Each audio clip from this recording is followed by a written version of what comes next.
Então me perguntaram hoje, Miguel, como é que esses pastores salafrários, esses líderes oportunistas, sei lá, esses apóstolos da fé, conseguem atrair tanta gente? Como é que eles conseguem manipular uma multidão tão vasta de uma maneira tão simples? Como é que eles conseguem fazer esses atos, sabe, de autoritarismo?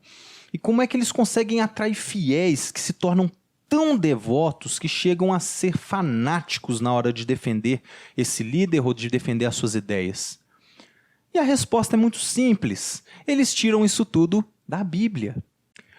Porra, velho, então quer dizer que a Bíblia é um livro escroto, a Bíblia ela endossa esse tipo de comportamento? Será que a Bíblia concorda com isso? Será que a Bíblia é algo que é conivente com esse tipo de canalha? Será que Deus separou esse tipo de canalha para poder, né, ser o seu servo, o seu representante? Será que é isso mesmo?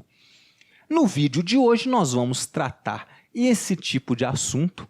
Lógico que serão assuntos que nós cristãos tendemos a nos desviar, a gente adora se esquivar, porque são assuntos sensíveis e que geralmente não são muito confortáveis de dizer. Por quê? Porque a Bíblia está sim repleta de registros de violência, de morte, de sangue, né? Deus mandou guerrear, Deus mandou matar aquele cara, Deus mandou sacrificar aquele animalzinho. Na Bíblia está cheio de história de incestos, de estupros, de violências e de coisas escrotas. Então será que dá para seguir um Deus desse? Será que para seguir um Deus desse a gente tem que passar pano para esse monte de coisa esquisita? Enfim, eu quero dizer que o vídeo de hoje não é um vídeo apologético, ou seja, a intenção desse vídeo não é tentar trazer argumentos para você pegar um ateu e fazer ele acreditar em Deus, ou você pegar um cara que é dessa religião e convencer ele a passar para essa outra. Não, não, não, não, não.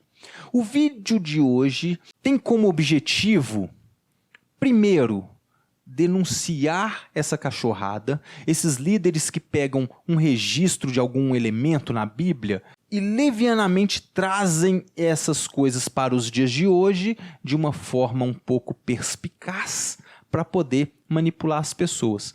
E, em segundo lugar, a intenção desse vídeo é fazer com que você se blinde desse tipo de tentativa de manipulação e você vai se blindar compreendendo as situações. Eu vou explicar para você no vídeo de hoje a situação, o contexto em que cada uma dessas coisas foram registradas para que você compreenda que ela não endossa nenhum comportamento machista, autoritário, esquizofrênico, escroto desses líderes dos dias de hoje. E a compreensão do contexto é a chave para você entender o que é que realmente está escrito ali. Nós temos que entender aquele contexto, né? Quem disse, para quem disse, por que disse, porque aí você vai entender de uma forma correta. Nós vamos entender que as fake news, elas nascem assim. Você pega um trechinho de conversa de WhatsApp de alguém, só o trecho que te interessa, recorta e expõe aquele trecho, para dar a entender ao leitor que é isso ou que é aquilo. A gente vive isso, é muito fácil de compreender. E as mesmas coisas são feitas nos dias de hoje por esses líderes oportunistas. Então, antes de tudo, eu quero que você compreenda que você vive em outro mundo. Você não vive naquele mundo lá. Então, para que a gente tenha a empatia de tentar entender o contexto das coisas, você tem que entender o mundo em que você vive. Veja bem, eu não estou querendo dizer que as histórias da Bíblia passaram em outro mundo. Aconteceram lá em Marte, lá em Vênus, lá em Plutão, Saturno. Não, não. O que eu quero dizer é o seguinte, você vive num mundo onde você vai ali na parede, aperta um botãozinho e pum, acendeu a luz. Você vive num mundo onde você está com fome, você levanta, vai ali na geladeira e abre. E você escolhe o que quer, só uma coisa mais gostosa que a outra. E se aquilo ali ainda não te satisfaz, você pega um aplicativo, você liga ali, daqui a alguns minutinhos chega um entregador e te entrega quentinho. E se ele atrasar, você dá um chilique. Muito bem.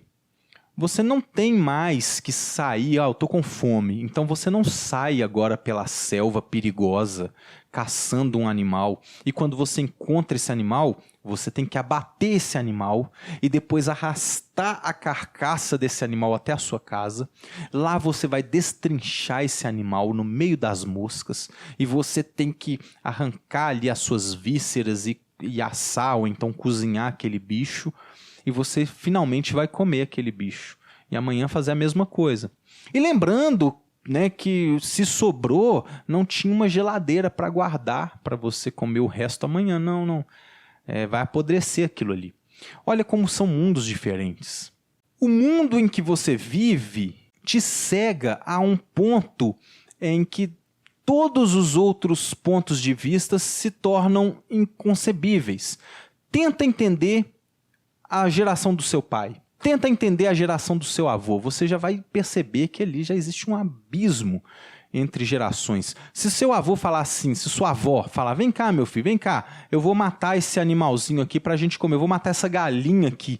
Você já fica chocado. O quê? Eu vou matar um bichinho e pá, já aquilo ali, né? Mas lembre que o ser humano, ele foi biologicamente preparado para viver isso, para viver morte, para viver caça, para sobreviver. Esse mundo que nós vivemos hoje é algo totalmente antinatural, antibiológico, né? Ou seja, a sua mente, o seu corpo foi projetado para poder sobreviver, para poder lutar para sobreviver. E você vive num mundo extremamente bonitinho, extremamente docinho, extremamente pacífico, né? Totalmente frágil, um mundo super protetor. Como assim super protetor? Né? Se você vê um pai dando palmada na bunda do filho, tentando educá-lo, você fica chocado. Não pode isso, a criança vai crescer traumatizada, né? E a minha geração, que alguns anos antes, eu conseguia entender perfeitamente. Isso aqui é palmada de educação. E isso aqui é agressão. A gente via isso como duas coisas diferentes. Isso aqui é agressão. O pai está agredindo um filho. Isso aqui não pode. Isso aqui é um pai educando um filho, dando uma chinelada, né? Então a gente tinha um filtro que conseguia distinguir essas coisas. A geração de agora não. A geração de agora, qualquer coisa é agressiva. Então você vai educar um filho com palavras. E dependendo das palavras que você usa, dependendo do tom que você use, pode ser violento também. E aí você fala alguma coisa que vai traumatizar a sua criança. Enfim, nós somos sim uma geração muito, mas muito mais frágil. E eu vou te contar, a próxima geração vai ser muito, muito mais fraca ainda. Na minha infância, eu cresci chamando meu amigo de negão, o outro chamava a gente de magrelo, e eu chamava o outro de gorducho, e pronto, a gente debochava das características de um ou dos defeitos do outro. E mesmo assim nós crescemos com um vínculo de amizade tão profundo que essa geração de agora é muito provável que jamais conheça. Por quê? Porque dependendo do que você fala do seu amiguinho, ele já se sente terrivelmente ofendido. E por mais que você tente não falar assim, se você chamar ele de ela ou ela de ele, isso já é motivo para a gente ficar terrivelmente frustrado e ofendido, como se alguém tivesse te xingado de filha da puta, sei lá. Não, que te xingou de quê? Xingou sua mãe, te ofendeu? Não, ele só falou que era ele e era para ser ela. Então a gente já está começando a inventar coisas, né, para não ofender. Vamos inventar um pronome que não tenha gênero, né? Então isso aí nós já estamos chegando a um ponto um pouco frágil demais, um pouco sensível demais. E eu estou falando essas coisas porque você tem que entender que o mundo que você vive não tem nada a ver com o mundo que, por exemplo, seu pai viveu. Eu fui dar aula para um aluno agora, essa semana, e eu fui ensinar algo para ele, ele aprendeu, assim que ele entendeu a matéria, eu falei, tá vendo? Caiu a ficha. Aí ele, como assim caiu a ficha? Olha, repare que esse aluno tem quase 30 anos de idade, ele tem 28, 27 anos, não sei. E ele não entendeu essa expressão caiu a ficha. Eu tive que parar a aula, explicar para ele que tinha telefone público, que a gente colocava uma ficha e a gente discava o número da pessoa. E só quando a outra pessoa do outro lado da linha atendia que o telefone engolia a sua ficha. Né? Então isso aí, caiu a ficha. Eu tive que explicar isso para ele. E olha que a diferença de idade dele para a minha são apenas 10 anos de diferença. E é lógico que ele já viu o telefone público, mas ele nunca precisou usar, porque ele já cresceu na era do celular. Então ele já viu o telefone público de cartão, mas ele não conhecia essa questão da ficha. Então quando eu vou contar alguma coisa para o meu aluno, para o meu filho, eu tenho que parar e explicar. Né? Uma vez eu vendo um filme do Exterminador do Futuro, eu tive que parar para minha irmã para explicar o que era aquele livro. O personagem para procurar o nome numa lista telefônica. Você tem que parar e explicar o que é uma lista telefônica. Enfim, nós estamos falando de 10 anos de diferença de um para o outro, já criou um abismo grande, né, de gerações e de culturas. Quanto mais se você tentar explicar a realidade do seu avô ou de uma coisa que aconteceu na era medieval, onde as condições de higiene eram terrivelmente precárias. Né? O ser humano era muito mais primitivo, muito mais rudimentar, né? Era mais natural, era mais bicho, vamos falar assim. Só que se você for mais atrás ainda, né, nós vamos ficando cada vez mais distante de tentar compreender aquela realidade. Não estou falando de aceitar, de ser conivente com aquilo. Estou falando de você compreender, para você entender o que Deus estava fazendo. Enfim, nós estamos tratando de relatos bíblicos que foram escritos, muitos deles, há 5.000 anos atrás, quase isso. E o que significa 5.000 anos atrás? Significa que nós estávamos na idade do bronze. Que porra é essa idade do bronze? De onde que você tirou essa merda? O que é isso? Deixa eu explicar. Né? Na antropologia, você tem o homem das cavernas, né, que é um ser nômade, um ser que não tem onde morar. E na próxima era, chama idade do bronze. O que significa isso? Significa que o ser humano está começando a conviver em sociedade, a viver de forma civilizada. Lembre-se que hoje o ser humano não está civilizado, está longe de ser civilizado. Nós somos seres humanos civilizados, nós estamos longe. Nós estamos falando de um ser humano que não tinha experiências sociais ainda. Eles estavam formando as primeiras cidades, as primeiras experiências civilizatórias. Então a gente vive em um contexto absolutamente primitivo, onde o ser humano não se diferenciava muito de um bicho. Né? O ser humano deixou de ser bicho e estava tentando se tornar um ser um pouco mais evoluído. Mas ainda assim era um bicho. Você vivia em um mundo onde você tentava ter as suas coisas, você plantava ali a sua horta, a sua plantação, você criava os seus animais para ter o seu leite, a sua carne. Mas assim que vinha um outro ser humano mais forte, um troglodita, um bárbaro, um cara, mas ele vinha lá e te abatia e ficava com as suas coisas. E estuprava sua mulher e escravizava seus filhos. Era uma realidade muito diferente. Embora já houvessem leis, né? A gente vive aqui numa sociedade na Mesopotâmia e tal, a gente tem leis, mas essas leis não tinham como ter uma força de aplicação, de execução muito eficiente. Logo, a gente vivia em um cenário absolutamente selvagem. O ser humano era parte da natureza. Então, da mesma forma que você vê o documentário lá do leãozinho, da leoa, que vai lá, corre atrás da gazela ou da zebra e mata o bicho e come, era o ser humano, não era diferente.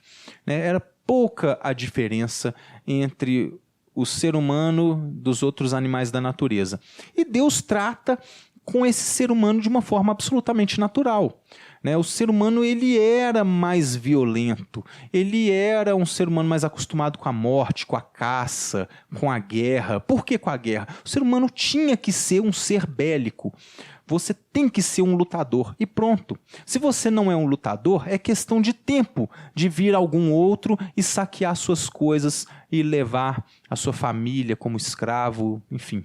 E Deus compreende essa realidade caída do ser humano, essa realidade pecaminosa e natural do ser humano. É a natureza do homem bicho, né? O ser humano deixou de ser bicho agora.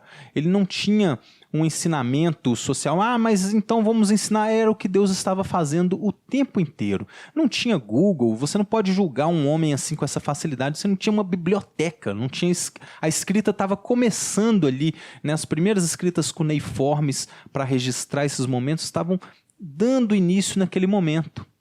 E é por isso que Deus trabalha com esse homem bicho, né? A humanidade ainda eram bichos.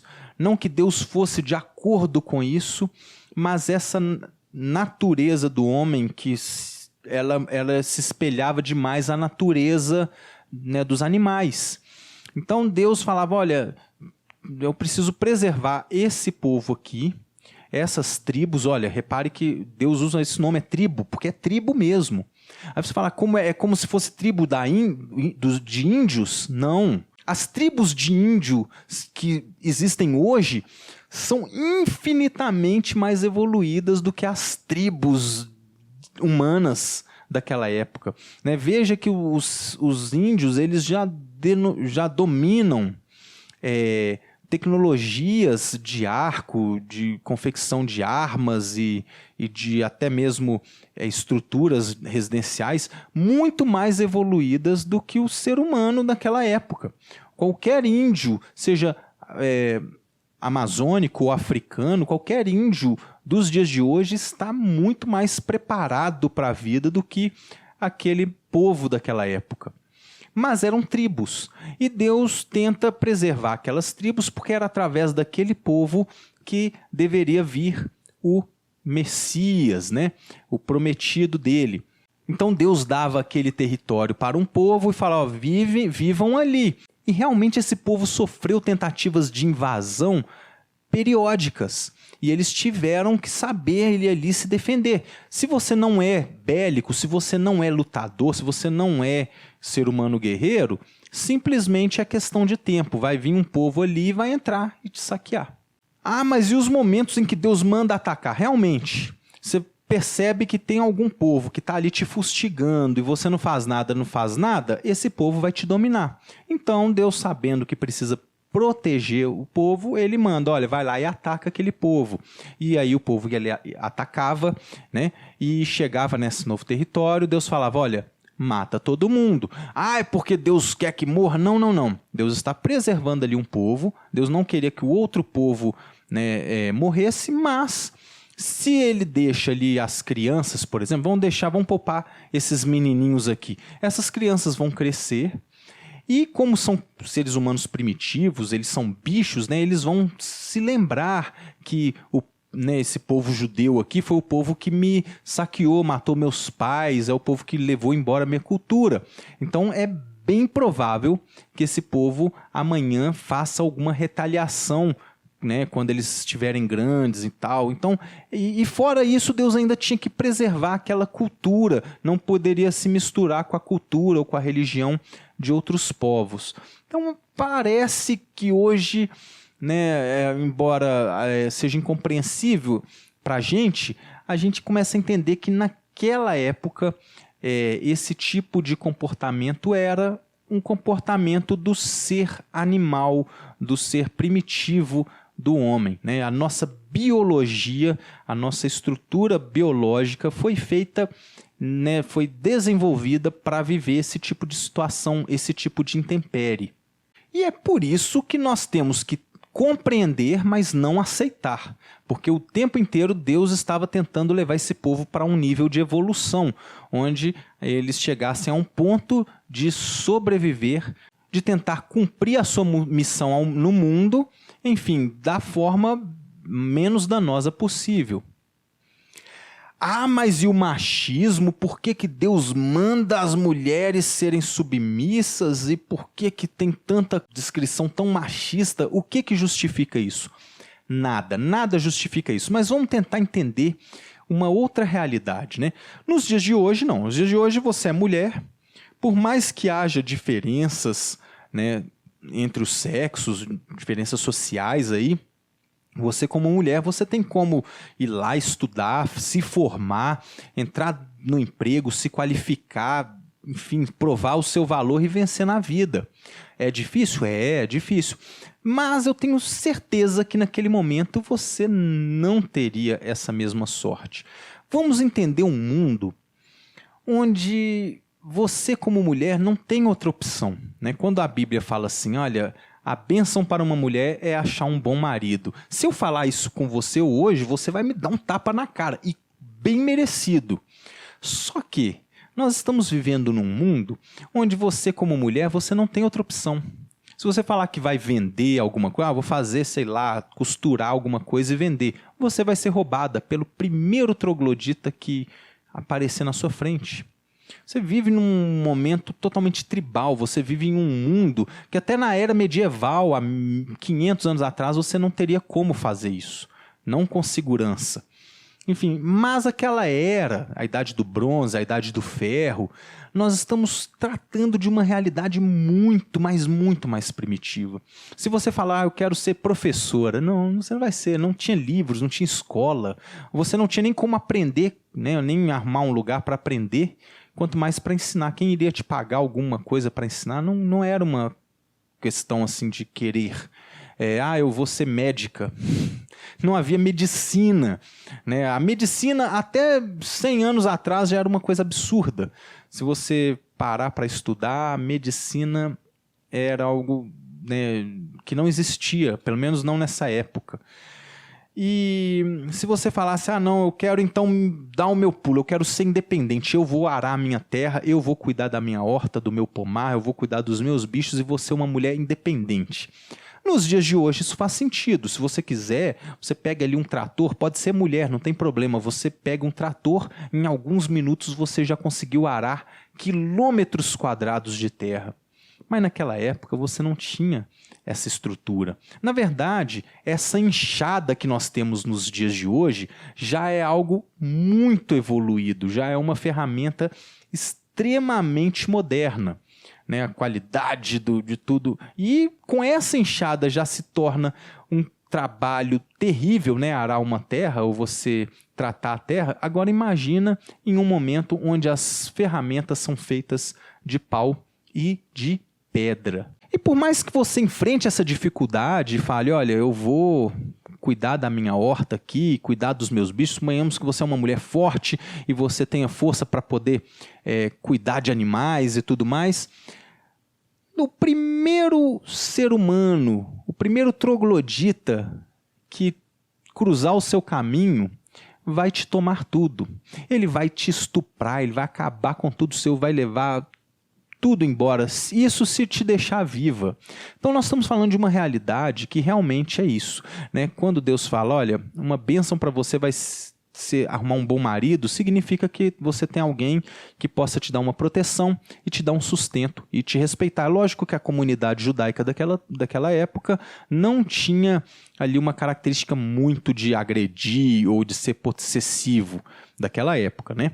Outra coisa também que parece absurda, né? Quando Deus fala assim, uma bênção para uma mulher ter filhos homens. Porra, que machismo escroto.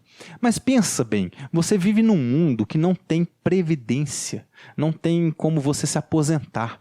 Você não pode, vou falar assim, eu vou investir em renda fixa porque lá no final da vida eu vou me aposentar. Não existe aposentadoria. Você vai ficar velha, até para quem é homem. Eu vou trabalhar hoje, eu tenho energia, hoje eu tenho força, mas amanhã o meu corpo vai envelhecer. E se eu tenho um filho homem, né, eu tenho uma garantia, uma quase garantia, né, de que esse filho vai crescer e ele vai ter força para poder me proteger e para poder me sustentar. Entender esse contexto faz com que a gente compreenda que Deus não está sendo conivente com essas violências, mas Deus está se adaptando à natureza humana e à natureza natural das coisas. Ele está caminhando no ritmo da evolução humana. Você quer uma outra prova? Repare o seguinte, que na época ali, sei lá, de Abraão, né, Deus coloca ali um contexto social, vai colocar regras sociais e de civilização e até mesmo regras de religião, né, dentro daquela realidade. Alguns séculos depois, já na época de Moisés, repare que muitas dessas regras já não são a mesma. Até mesmo porque o povo não está lá na sua terra, o povo está morando no Egito. E aí Moisés pega esse povo e leva lá para o deserto. No deserto, você vai ver que Deus aplica outras convenções sociais. Deus vai aplicar até mesmo outros rituais de purificação, outros rituais diferentes do que eram antes.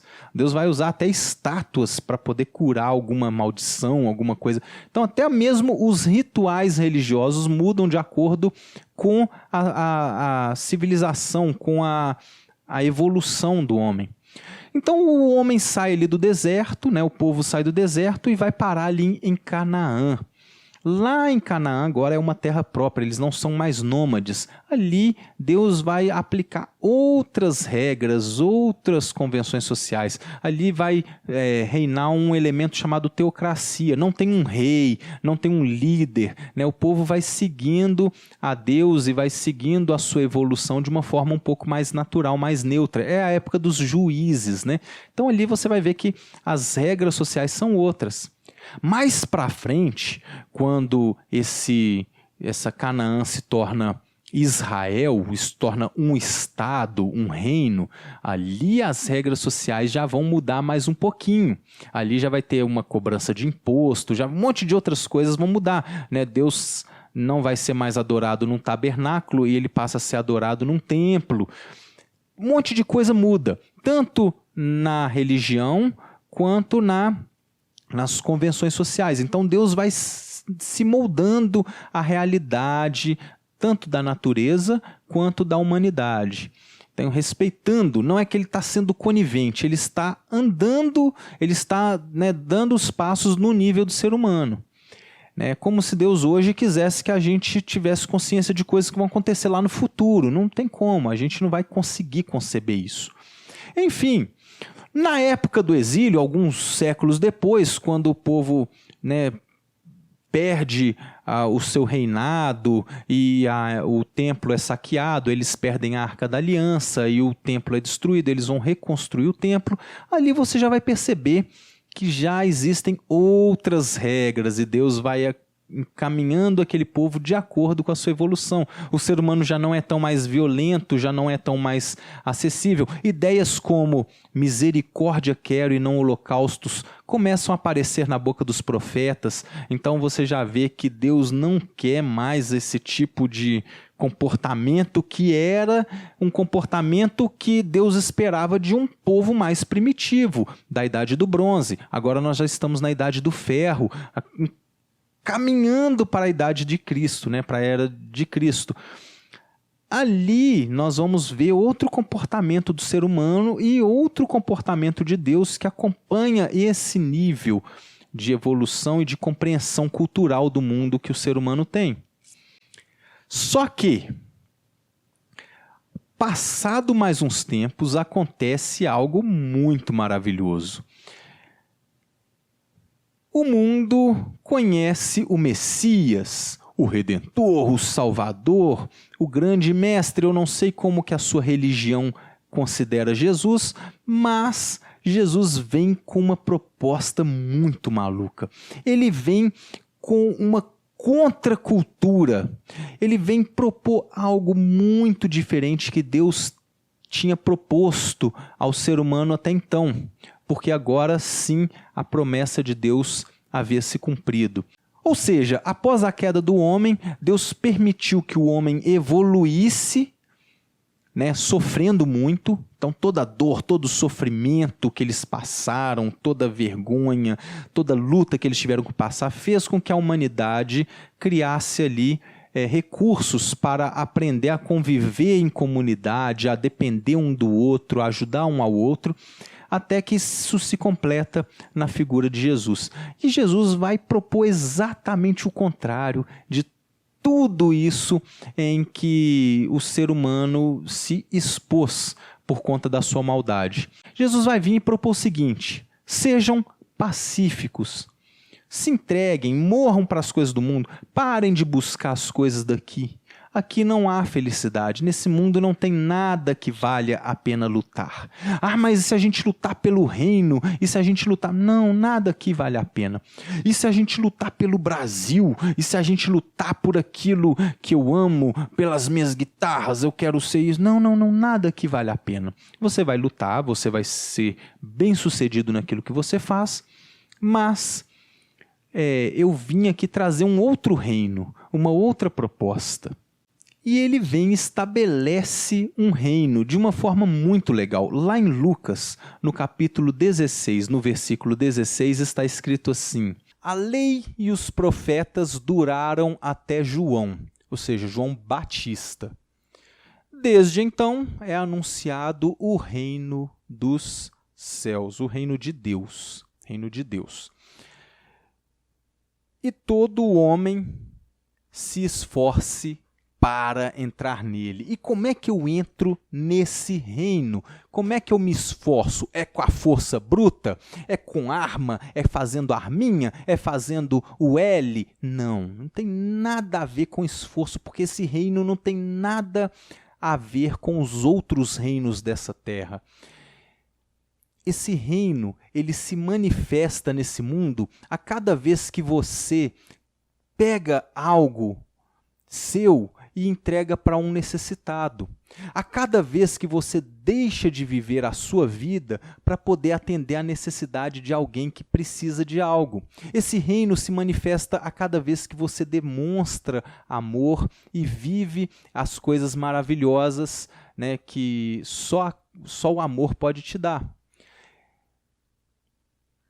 Então, se você é uma pessoa que sente prazer em ajudar alguém, que sente um genuíno prazer em ver as pessoas que estão ao seu redor muito bem, e você valoriza mais o bem-estar do seu próximo do que a você mesmo, é bem provável que você já esteja dentro desse reino, você já esteja vivendo. O reino não significa que você tem que ir dessa religião para essa, ou você tem que acreditar em Deus, ou nisso ou naquilo. Não, o reino não tem muito a ver com religião ou com fé, no sentido de fé religiosa, eu sou dessa denominação ou daquela. O reino tem a ver com os frutos que você pratica, com aquilo que você vive. Enfim, essa história do reino, eu sei que vão ser poucos que vão compreender, mas eu espero que esse vídeo tenha despertado em você algo interessante, algo importante. Eu espero que esse vídeo traga a você uma blindagem contra pessoas exploradoras, contra pessoas que vendem a fé.